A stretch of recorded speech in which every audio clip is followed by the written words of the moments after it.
Hi friends, இன்றைக்கி எங்கள் வீட்டில் லஞ்சு கத்திரிக்காய் முருங்கைக்காய் மாங்காய் போட்டு சாம்பார் பண்ணிவிட்டு சிக்கன் 65 பண்ண போகிறோம். அதனால் சிக்கன் வாங்கிட்டு வந்தோம். பாருங்கள்,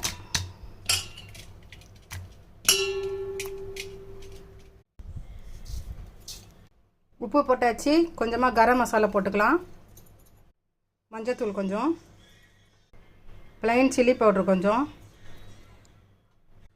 65 மசாலா கொஞ்சம், இஞ்சி பூண்டு பேஸ்ட்டு கொஞ்சமாக மிக்சிங் மிளகாத்தூள். இப்போ நல்லா கலந்துக்கலாம், மிக்ஸ் பண்ணிக்கலாம். தண்ணி போட்டு நல்லா மிக்ஸ் பண்ணிக்கலாம். பாருங்கள் ஃப்ரெண்ட்ஸ், நல்லா கலந்தாச்சு.